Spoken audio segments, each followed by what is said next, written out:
Hey, what's up guys, it's Azane back out with another video, and yesterday and day before yesterday another great thing has happened to the gaming industry, and that is VEGA. That's right, VEGA has been released and announced, which was before actually. So VEGA 2 models, VEGA 64 and VEGA 56. And now we know when AMD released their RX 580, we know that it couldn't compete with the top end Pascal models like the 1080 Ti, the 1080 and the 1070, but it could only compete with the 1060, and that too, just head to head, it could not compete, could not overcome the 1060. That was really sad for, AMD fans. But now the VEGA 64 and VEGA 56 is just kicked out the 1060 and is directly competing with the 1080 and the 1070. Till now the 1080 Ti, but who cares? That's just a little bit more expensive part. The 1080 and the 1070 are for mainstream gamers.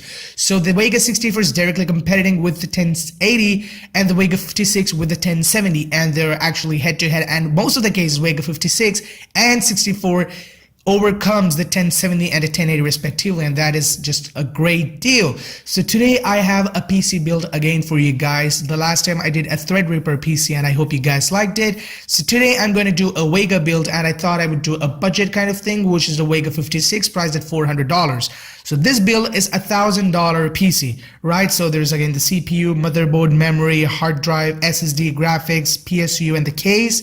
So all that parts is around $1,000. Now it's actually $991, but just to get the respective amount, I took it to $1,000. So without any further ado, let's get straight into it with the CPU. For the CPU, as I told you guys before, every time when I do a build now, I'm gonna go with the Ryzen CPUs because they are just amazing for the price and for the specifications they offer with the same price as Intel does. But this is the best one you can get. So I went with the Ryzen 5 series because I told you I just wanted to go with a $1,000 PC. Now if you guys want the VEGA 64 PC, I can go with that. For that, I'm gonna choose the Ryzen 7. That'll be about $1,300 to $1,200. But if you guys want to mention in the comment section down below, I'll definitely do that. So for the CPU, I went with the Ryzen 5 1600X for $230. As I told you, I'd want to do a $1,000 PC, and I went with the highest the Ryzen 5 can offer. That is the 1600X, and this CPU, don't get me wrong, this CPU is just amazing, right? It's got 3.6 base clock gigahertz, and it can go up to 4.0 gigahertz. There's another technology, extended frequency range, which can bump up the clocks to like 4.1 to 4.2, depending upon the environmental conditions. But 4.0 gigahertz for just $230 is just amazing. We don't get that gigahertz or clock speeds even in Intel 6600K or the 7600K. Anyway, that's why the Ryzen CPUs are just getting ahead in the CPU market. And it's got 6 cores and 12 threads, and that is the core amount the i7's 5820K could offer, and that's like $700, $800. That's why I'm telling, this is an amazing series of Ryzen. And then we have 16 megabytes of L3 cache. For this price point in Blue Team, what do we get? Like 6 megabytes of L3 cache? We have more than double. We have 16 megabytes of L3 cache. And another thing, it is unlocked. You get the really good Wraith cooler with it. You can unlock the hell out of it, like 4.4 to 4.5, and get amazing performance out of it. So for $230, it's just worth it. For the motherboard, I'm with the GIGABYTE GAB350M Gaming 3 motherboard for $90. For $90, you're not missing anything. It's got 4 RAM slots, which can support DDR for up to 64 gigabytes of maximum memory. It's got it's a dual channel memory again. It's got M.2 slots, it's got NVMe protocol slots, it's got SATA slots, it's got everything. I mean, it's just a really good motherboard for $90. And also, it's got RGB, which every gamer wants right now. RGB, everything. So it's got RGB too, so there's no chance you just don't want to miss it for $90. It's just amazing motherboard. For the memory, my usual pick, the Kingston HyperX Fury Black 8GB, 24GB sticks, running at 2133 megahertz for $76. I don't know actually what happened with the memory market right now. The graphics card market is actually turned over because of crypto mining and all Bitcoin stuff, because a lot of value for one Bitcoin in a dollar range. But memory, the same exact memory kit we could get for $50 in Amazon and every other websites. But now, I don't know, it's just above $70, everything. I don't know what the hell happened, but it is what it is. Now coming to the hard drive, I went again, as it is a $1,000 PC, and I almost go with every build of 1 terabyte hard drive. But SSDs are becoming more and more cheaper nowadays, and it would be a shame for not including an SSD in $1,000 build. So I went with a hard drive and an SSD. And hard drive, I always go with the Western Digital Carrier Blue 1 TB, which is running at 7200 RPM for $50. Thank God this price is same all the time. $50. You can see my build history everywhere. This hard drive is just $50. It's never increasing.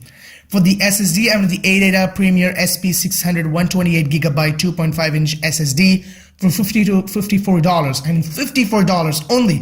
That's like $4 more than the hard drive which I went, and it's a 128GB. So you can get actually 256GB for $100 or $110 depending on the models. Like Samsung, Adata, Kingston, or many other, SanDisk and all, they're there and they're really good SSDs. So you can use your mass storage for the hard drive in some applications which you want to increase your runtime. You can go with an SSD. So just that. Now for the graphics card, obviously you guys know that is an RX VEGA 56 for $400. So VEGA 56, VEGA cards, they are amazing cards. The 1070 is actually for $400 also. So the $400 crown, I would go after seeing all the reviews from Linus Tech Tips and Jace 2 Cents and all of them. The $400 crown actually goes to the VEGA 56 because it's not only comes to gaming, the compute power and all the other things is actually faring for the VEGA 56. In gaming it actually edges out the 1070 in most of the cases, and it's the entry price is just $400. So it's an amazing card. You can play even at 4K with very high settings. You can get 30 to 40 frames per second, or at 1080p very high settings. You can get 90 plus FPS in each and every games. That is just amazing for $400. So I just went with the VEGA 56, and obviously it's just a VEGA 56 PC. So yeah, I just went with that. Now for the power supply, I'm in the EVGA 500 watt 80 plus bronze certified power supply for $40. And you guys know this is also the power supply I always go with. 500 watt is always what you need. Even with the VEGA 56, at the highest power consumption, it goes up to 280 watts, and that's just enough for a 500 watt power supply. It can easily power up the system with no problems. Now for the case, I'm in the Corsair Carbide Spec 04 for $50. This is an amazingly looking case. It's got yellow and black color. It's got real glass panel on the sides, and also it's from Corsair. It's a really good looking ATX mid-tower case. Really good. I mean, there's no RGB and stuff, but aesthetically it's just amazing. So yeah, all these PC parts is for $1,000, and it's actually $991, but to get the respective price, I'm the $1,000 part. So yeah, the benchmarks of this PC, I told you guys, VEGA 56 and 1600X both together gives a massive performance. Each and every games, each and every AAA titles, new or old or whatever, it can play at 1080p, 1440p, 4K at 30 or 100 or 120 FPS, depending upon the resolutions. But at 1080p you can get 90 plus FPS, very high settings, no problem at all, because that powerful this PC becomes when paired with the 1600X and a VEGA 56. So that wraps it up, and definitely be sure to like and subscribe. I'll catch you guys in the next one.